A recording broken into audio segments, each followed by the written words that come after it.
Hi and welcome to all the followers of the Gallop TV YouTube racing channel show. From myself, Sheldon Peters, joined by Dees Dana in the studio. We'll be taking you through the Wednesday meeting, the 22nd of October at Hollywoodbets Greyville Racing on the Poly track. In studio, Dees, how are you doing? All okay, Sheldon, and let's get straight into it. I trust that all the racing fans are well, and the first local race meeting for a new week. Race number 1 is a maiden plate for fillies and mares. It's over 1,000 meters. We should kick things off at 12 o'clock. There are 9 races on the go, so race number 1 doesn't form part of the exotics, just the betting as a guide, as we usually do. Horses in single figures. Number 2, Prairie Terrace at 7 to 10. Number 3, Austrian Beauty at 33 to 10. Then we go on to number 8, which is Queen Fen. That is trading at 11 to 2. And number 9, Captain Ventura, is at 6 to 1. Well, we got an odds-on shot to kick things off. She will have a first run on the Poly track. She's a 4-year-old, lightly race, only having a third start. Both her runs to date, she's finished a close-up second. It looks like the right type of field for her, and she does show good pace and speed. I think dropping to 1,000 meters, having raced twice over 1,200, could be the key from draw number 2, with Rachel Vinegar claiming 1.5 kgs. Is she an odds-on shot? Well, I certainly think so. But number 3, Austrian Beauty, she's done well for the new ownership of the SA Punters Forum. She is also threatening to win. She's at 3 seconds on the bounce now, nicely drawn as well. And then one more runner that I'd like to touch on, Sheldon, only because of the fact that there was money for her first up, Captain Ventura for Daryl Moore. If there's any support for her from 6 to 1, and then take note of that, because she was quietly fancied on debut and she does have the widest of draws to overcome. But between numbers 2 and 3, I think punters could play around those numbers. If I had to tip them, I will tip them as the betting's got them up 2 to be 3. I'm in the camp of yours, Dees. That's cut and dried race number 1. No use spending too much more time. Number 2, Prairie Terrace, has had an interrupted career. I think she's been scratched on 2 or 3 occasions. Back to the 1,000, should be tough to beat. Number 3, Austrian Beauty, the danger, runner-up the last 3 efforts. And then number 9, Captain Ventura. The stable was very confident first time out. A lot of improvement to come. But number 2, Prairie Terrace, confident selection to beat number 3, Austrian Beauty, in the first race at Hollywoodbets Greyville. With 9 races on the go, racing fans, race number 2 will start off the bipot. 12:30, you'll need to get your bets on. Get on the tote, an apprentice maiden plate over 1,200 meters. Let's bring up the field and have a look at some betting and some very interesting betting support here for one horse, which is a first-timer who has been supported all the while anti-post. Number 2, Outrun the Rain, Stuart Ferry for Hollywood Racing. Bevan Plyke's last season's champion apprentice. They've engaged the services of him. That opened up at 3 to 1. That's gone 5 to 2, 22 to 10, 2 to 1. Now 18 to 10 about horse number 2, Outrun the Rain. So solid betting support for the first timer. Then we go on to number 4, Grand Force at 7 to 2, and number 5, Zyphos, is at 22 to 10. Just want to have a look at the comment here. If there is one from Stuart Ferry, Outrun the Rain, shows good work and could be competitive. If not too green, he gives that a quartet chance. So he's hoping the horse finishes in the money, but the way they've punted this horse, I think it's more than just a quartet chance here. So one has to take serious note of the betting support for number 2, Outrun the Rain. Of the race runners, the 2 obvious horses, Sheldon, number 4, Grand Force, who's been supported at his last 2 runs and he's improved nicely with the blinkers. And then Zyphos having a chat with Sereno Mudley when tried over 1,400 meters last time out. He did, engage with Fricky Raylan and advised him to drop the horse to 1,200 meters. I think that will be the distance that he could break his maiden. But with the support coming for horse number 2, Outrun the Rain, I think the unknown in the race, we have to take serious note of the betting support. But of the race runners, it's just 2 horses, numbers 4 and 5. Yes, D's for me, number 5, Zarfos, the William Longsword. You'll see him in the flesh. He's a big, strapping individual. He must weigh over 550 kgs. And I think the 4 kilograms off, back to 1200 meters. He's been on the poly. He's had 3 runs for 2 seconds. He does set the standard. But I can tell you, the last meeting, the boys were talking outrun the rain. They said this is a horse who's got a lot of potential. And this could ultimately be a horse that wins by 4-5 lengths, but I think he's got number 5, Zarfos, to beat. Okay, short and sweet. By pot, leg 1. The raced runners, 4 and 5. The unraced horse has to be taken serious note of. Number 2, Outrun the Rain. Moving along to race number 3, which will be the opening leg of the place accumulator, and I think we have a banker in the form of number 7, Blue Poppy, currently trading at 14-10, Calvin Abib for the Wendy Whitehead stable. Number 4, American Gem, decent second to Lighter Gabriel, second time out, 7-2. Number 2, Mrs. Stormiatrix is 9-2, and the number 1, Olive Grove, 5-1, 6-1, and better the rest. Starting with number 7, Blue Poppy, 22.6, 400 to finish after losing 2 lengths, green. That was over 1200 meters. I think the extra distance is going to suit this individual right down to the ground, and for me it does appeal as the horse they have to beat. The average rating was a 67. The danger, number 4, American Gem from the MJ Oudendal stable, 23.6, 400 to finish, so almost a second slower than number 7, Blue Poppy, but did run second to Lighter Gabriel. That was over the 1400 meters and should run an absolute cracker. Those 2 horses seem to stand out on their debut performances. Yeah, and you mentioned that 400 to finish, which was an eye-catching performance from number 7, Blue Poppy. But the fact is, she was 125-1 in the betting, and that always, urged me on the side of caution that she slipped under the radar. Because if she showed them anything back home, there would have been some type of betting support, but she blew out 25-1 into 125-1. There is a line of form between these runners, because in that race that Blue Poppy ran, Light of Gabriel, who was 3rd in that race, came out to win and came out to beat number 4, American Gem, and number 1, Olive Grove. So I think on a collateral line between numbers 1, 4, and 7, there shouldn't be much that will separate them. I'm just going to err on the side of caution with number 7, Blue Poppy. She just comes on after that first start. One would think she would be the right horse in the field, but I'm going to include horse number 1, Olive Grove, and horse number 4, American Gem, and 7, Blue Poppy for the buy pot and place accumulator. And then number 2, Miss Stormiatrix. I think she will be, a runner that would have come on. She's had 2 runs now in the province. She's nicely drawn, but the form line of her last start doesn't shape up at all. But who knows, first run on the poly track she could take to the surface. So I'm not suggesting to the racing fans out there, if you like number 7, Blue Poppy, on what you saw first up, you think 15-10 looks an attractive price, then go for it. But I'm going to suggest race time. I think you'll get a bigger price. Yes, obviously with these horses having 1 run under the belt, it's very difficult to gauge them. Are they going to improve on that? Are they going to need 1 more for experience and the next time out be spot on? That's why I mentioned a place accumulator banker number 7, Blue Poppy, because there are dangers in the race, and of course there are horses with some experience to take them on. So race number 3, number 7, Blue Poppy, that'll be a place accumulator banker. But number 4, American Gem, definitely worth a second look. That's going to come on leaps and bounds, and then these mentioned numbers 1 and 2. So not cut and dried for race number 2, race number 3, but we are going to bank a horse number 7, Blue Poppy, when it comes to the place accumulator.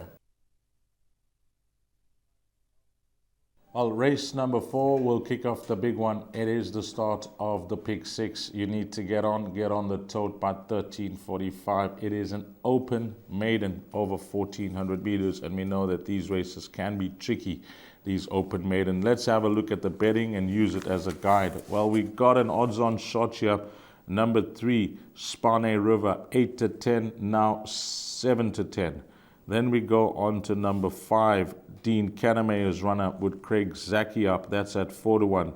Number 7, is Jet Blackfire. That is trading at 8-1, and it's double figures the balance. So let's chat about number 3, Spane River, for Matthew and Mike de Kock.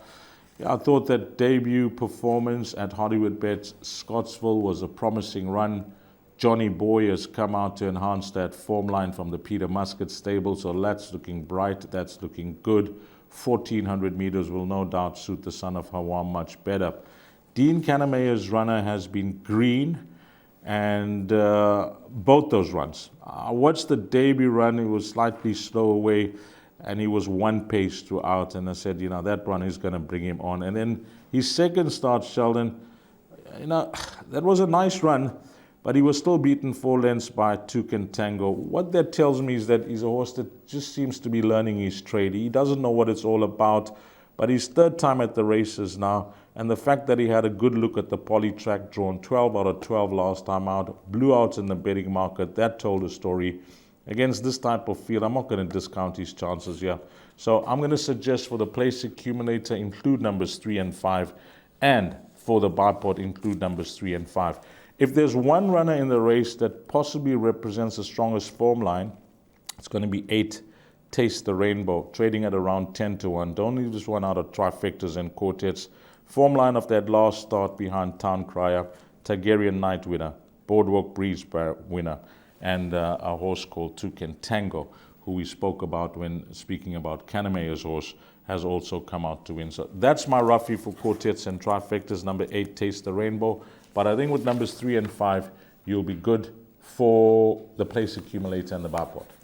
I think you'll be safe there. I remember calling the debut of number 3, the Son of a Wam, really came on at the business end of affairs. The average rating was a 73 on that occasion. That was at Hollywoodbets Scottsville. Now comes to the poly track at Hollywoodbets Greyville, where number 5, Susurrando, has the experience here over the course and distance.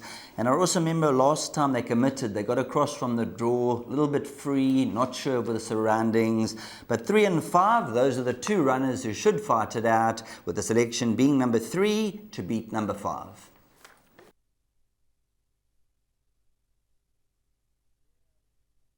Moving along to race number 5, and this is going to be quite an interesting race over the 1600 meter trip. And 14:20 is the carded off time. Having a look at the betting, number 2, Call Me Wild, now with the Gareth Van Zyl stable, is 16-10, and that is from an opening call of 2-1. Number 10, Take Your Best Shot, 5-2. Number 1, Green Mile, is 7-2. Number 6, Drie London Bint, 9-2, and then it's 8-1 and better the rest. These just giving the runners a little bit of airtime. Number 1, Green Mile, 82 days off the track, been a model of consistency recently. 2nd to Grippin, 3rd to Godugo Eddie, and a horse who has done well on the poly track, so needs to be included from the best of the draw. Then very interesting, number 2, Call Me Wild. We've seen the move from the Schwegmans with a number of horses from the Michael Roberts camp to the Gareth Van Zyl stable. They found support and they've come through to win. And here's a horse who's knocking on the door, well drawn, and I think has the form to beat this field. Of the rest of the field, going down through them, number 6, Drie London Pint, did run a cracker on debut. 2nd time out, things did not work out for him at the gates. D's was a long way back, and certainly going to be a horse who's going to appreciate the extra trip. I think you're right. I think just ignore that last start of the Kanemaya horse. Because you know, the horse just things just went horribly wrong for him. You know, from the get-go, at the start, he was never ever, you know, punished or persevered with strongly from Craig Zaki, considering what had happened, and he was awkward for most of the way. Everything went wrong. Just draw a line. I'm going to watch that replay. You'll see exactly what I mean for number 6. G London Pin. So if you ignore his last start and then judge him on his debut run, then you'd say 1600 meters will be no issue, because that day he was making some good headway over the final 400 meters. So a lot of respect for number 6, G London Pin. But you mentioned the Schwegmans and the very high strike rate that Gareth has for these colors since, you know, them having horses with the yard. So number 2, Call Me Wild, I'm going to say, on what I've seen, at his last 2 runs behind Limelight Legend and King Saltilus, I'll say that he is the right horse at the betting boards, and he is the horse to beat. He's nicely drawn at 2. Form line of his last start, 2 Contango, Kazwan, subsequent winner Kagura, and most recently Cool Wind from the Paul Lafferty stable. So his form lines look good, he stays well, he's nicely drawn. I suspect this could be another one for these colours into the number 1 box. So that's the horse to beat. 2, Call Me Wild. A lot of respect for number 6, G Lunderpint. And if you're looking for quartets and trifectas, Sheldon did give a mention to number 1, Green Mile. And then 8 and 10 will be the horses. Captainship and what's the other horse? Number 10, yeah. Take Your Best Shot. I think with those runners, you can possibly, play trifectas, quartets, exactas, swingers, whatever you want. But can we banker the 2? I'm going to banker the 2 in the place accumulator at least. In fact, I'm going to go as far as to say in one of the pick sixes, I'm just going to include numbers 2 and 6. But for the PA and the bipod, 2 a banker. I think you could be safe there. Number 2, Call Me Wild, knocking on the door very, very loudly. And I think this is the day that that door is going to open.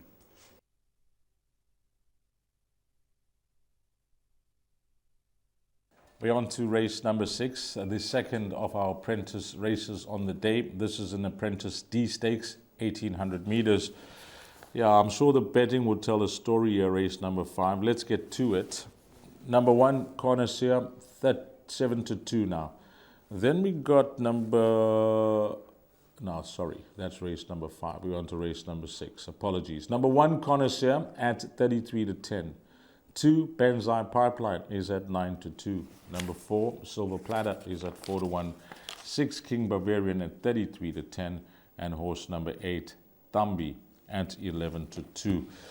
Sheldon, I find this a very tough race to narrow down the spend for our racing fans out there, those that enjoy playing the exotics. My rule is very simple. If it's 9 runners, it has to be 4 runners. If it's more than 4, then it's the field. And I unfortunately can't narrow it down to 4 runners, so I'm going to suggest the field for the pick 6. But for the bipods and the PA, I'm going to give you 3 runners. Number 1, Connoisseur, gets my vote. Number 5, Galaxy Explorer. I think that is the value bet in the race with the claim 4.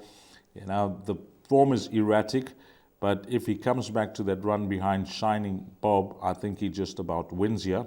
Number 6, King Bavarian, a 1-from-1 for Damien Pillay. Horse that always seems to run well, and he seems to be in a good space. So I'm just going to include numbers 1, 5, and 6 in the barpod and the PA. But for the pick 6, this race concerns me. Very, very concerning race. As you mentioned, it is a field race for race number 6. I am in your camp with the 10-1 about number 5, Galaxy Explorer, although yet to win on the poly, has got a second. And I think 10-1 in this type of field could represent some value. Draw a line through that last run. 3 runs back, you mentioned that second to Shiny Bob. And I think this horse is far better than a 2-time winner. So I think number 5, Galaxy Explorer, you could be spot on the button. And then the horse I think they all have to beat, but a lot has to go his way, is number 2, Banzai Pipeline. He achieved an 83 at the height of his career, and it all depends how the apprentice can handle him. He's a horse who takes a bit of driving. Early on he drops the bit, he doesn't travel with them, but in the apprentice races the speed's on, and I'm just hoping that this apprentice Sudu can get the best out of Banzai Pipeline, and maybe some swingers and exactors. But you're 100% right. Each and every runner you go through, it just makes it that much more difficult. Tough race, race number 6, Apprentice D Stakes. We're going to suggest numbers 2 and 5, swingers, and you could get a decent return on your investment. Next up is race number 7 over 1400 meters, and this is going to draw a lot of attention, this contest. The reason being, we've got a horse called Ovation Star, number 8 from the Mike and Matthew de Kock stable, who absolutely obliterated the opposition first time out, winning by 6 lengths. Didn't beat the strongest of fields, drifted from 8 to 10 to 7 to 2 race time. I remember they were beaten with the strong runner in the first race they had, and then Ovation Star came out to win the second. Sean Veal jumps aboard. In her favour, I think she's going to love the step up to the 1400. She's got an action 2 to their 1. She has got 57 kilograms on her back, so it's 16 to 10. Let's see how she goes. Number 2, Light of Gabriel, managed to beat American Gem last time out. Quickened up really well as odds-on favourite. And here's a horse who's also on the upward move. 1 from 1 on the poly is 3 to 1. Number 6, Rahaba, is 5 to 1. And then number 3, She's a Machine. Now, this could be the horse D's that they all have to beat at 6 to 1. She's taken on some decent opposition. And I think she's going to be the marker for number 8, Ovation Star. Number 2, Light of Gabriel for me. I agree. I think she possibly sets the standard when it comes to what she brings to the table. You just have a look at her last 2 runs, average rating of an 88 and a 93. This is a 76. It's a serious drop in class for her. She's been racing in highly competitive fields, and although she is carrying the 60.5 kgs, which is the top weight in this race, she deserves that weight against this class of horse, and she's no doubt the horse that will jump off the page of the race runners. This horse, Ovation Star, excuse the pun, she was given a standing ovation on the way she won first up. Because your first day at school, you don't know what to expect, even though you got a filly that possibly shows them a lot back home. But just the manner in which she disposed of the opposition was super impressive. Nothing has yet to run from the form line, so we can't gauge on that. We can just judge on what we saw first up. 1400 meters will suit her much better. So she's an obvious horse of the runners that have just won the maiden, and the other horse called Light of Gabriel, who is still learning her trade, and she's advantaged with the draw here, whereas Ovation Star is drawn a bit wide. So looking at the exotics, I think, usually we err on the side of caution, or we sit on the fence when it comes to horses that have just won their maidens. But both these horses, numbers 2 and 8, are worth following on what we've seen to date. So I can't discount them, numbers 2 and 8. Then 3 we've given the airtime to. This horse, number 7, 1 part for Frank Robinson. But for the layoff, and I don't know how ready she is because she's been off for June, but she was threatening to win prior to the layoff. So, whoever's working on course, if they can get hold of Frank, it'll be nice to see where she is with the preparation coming into this race, because I don't think, on what I've seen to date, she's going to retire a one-time winner. So she's one I'll keep an eye on. And talking about keeping an eye on horses, Rahaba, Candice Bass's runner, first run in the province. Usually they need a run or 2, but they must have thought about which horses to bring to KZN to keep in the care of Terry Fripp. And I'm sure this is one of the fillies that they would have thought about, because once you start racing on the poly track, you lend a new dimension to your career. And she takes to the poly. She's one that we can follow. And then Copacabana, what a win last time out from her. So it is a tricky race. But you're right when you say, possibly the most interesting runner in the field, and we're all going to be waiting to see how she goes out the maidens, is number 8, Ovation Star. But if you ask me to tip them, I'm going to tip 3, She's a Machine. Well, you wouldn't be far off the mark. Like I mentioned, probably the race of the day, one of the races of the day, number 8, Ovation Star, winning by 6 lengths first time out. Slight reservations. I think she is going to be better on the turf. The 1400 is going to be in her benefit. But there's horses like She's a Machine, Light of Gabriel, and even a horse like One Path. So at the end of the day, let's see how good number 8, Ovation Star is. If not today, on the day, next time out on the turf, tough to beat.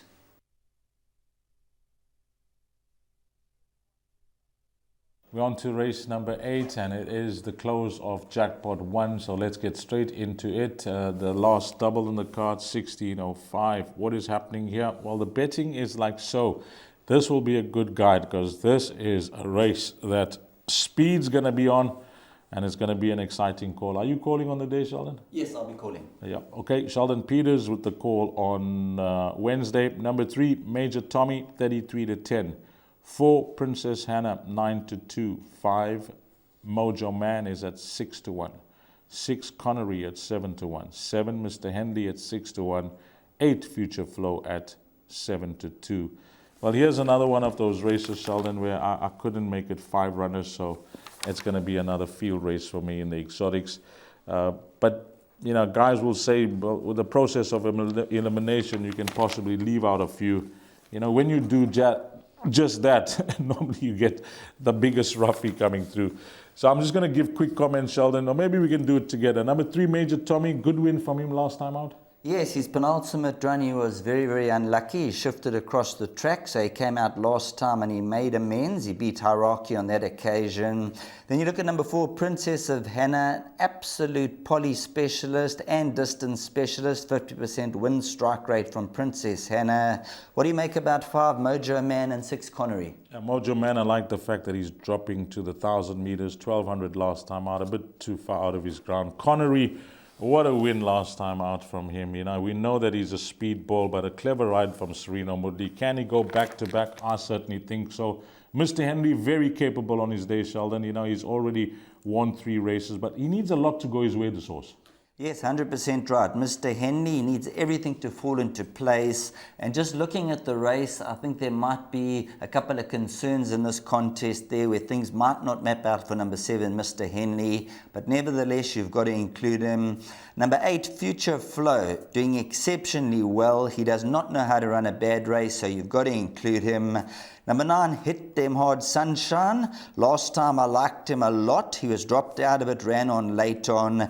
And then number 10, Don Karori. If he is drawn in the top 4, if you look at the average rating he's been taken on, I'd make him a good each-way bet. But unfortunately, he is drawn deepest of all. Yeah, Hit Them Hard Sunshine, he continues to slide one way, and that's down in the ratings. He is going to get it right once you catch him off the right mark.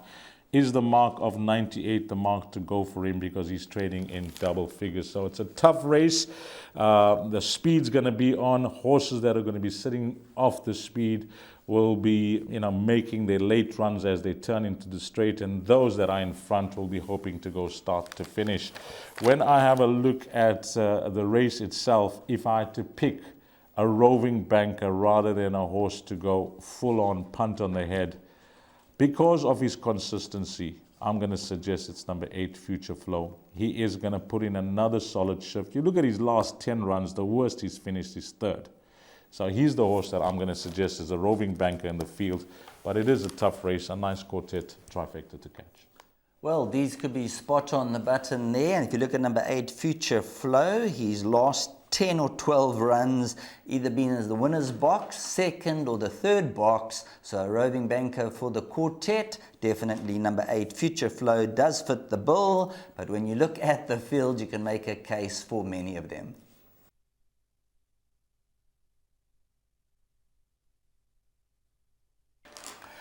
Well, as we're about to record race number 9, Deez has just come through with the news that number 6, Perfume Power, has just been scratched. So Perfume Power was at around 9 to 2. So I'm not going to give you the betting for race 9 because they'll obviously adjust the betting for race number 9. I'm going to get straight into some runners with chances. Number 4, Kinshin Shah. Muzieni now jumps aboard. And I think this is a horse that we liked in the penultimate run behind Music Life Deez, a horse who once upon a time achieved a 91, races off a 74, and I think this is a horse, although the poly form is not all that inspiring, I'm certainly going to give this a bit of a chance. The interesting runner is number 5, Counter Attack, for the Bass Racing Centenary Syndicate, and we're talking about the Bass stable earlier on. Seanville jumps aboard, run behind Wild Justice, who ran a cracking race the other day after winning the first 2, and has met some decent opposition. So that elusive 2nd win just around the corner. And then we go on to number 10, Rainbow Reward. Very, very consistent. For me, more a place chance than a winning one. And number 11, Tripping Thunder. I see there has been early support for this individual. Did beat Victor Hugo 3 runs back. And in the last 2 runs, 4th and 8th. Last time out, the average rating is 77. The penultimate is 79. So no easy task from that 11 draw. I'm assured that the horse as well, Sheldon, number 11, Tripping Thunder, he's having his third run back. He got that break back in May, run in August, run in September, now run in October. Just a draw to overcome, not concerned about the poly track. If he gets to the front, I think he's a serious runner here, even though he's carrying 61.5 kg. So don't leave out 11, Tripping Thunder out of anything. Rainbow Reward, consistency. The claim 4 is a big bonus. The claim 2.5, should I say, with Girish up is a big bonus, even though the horse is drawn 10. Agree with you that Kinshan Shah one has to include. Counter Attack, you mentioned. 6 is now a scratching. It looks like a tough race. We mentioned it's a tough race the other day, I think, but we both like Fate of Fortune. So it turned out to be a form result. You know, usually it looks like a race where it's competitive. It looks tough to find, but in those type of races, you know, if you take a stance and you minimize your spend and you say, you know what, I'm hoping for a form result and it works your way, that's a big bonus. Would it work your way in this race? Well, if you ask me for a roving banker, 11, Tripping Thunder. So number 11, Tripping Thunder for D's. That's his roving banker. For me, I'd go with number 5, Counter Attack. So maybe rove numbers 5 and 11, and then throw in horses like number 4, Kinshan Shah, and a couple of your inclusions. And don't leave out number 1, Apex Predator. I got a sneaky suspicion this is a horse who could run into the money. But once again, a 9-race program and not an easy card. So best of luck to you, the punter, and the viewer. And hopefully your selections come ahead of the rest.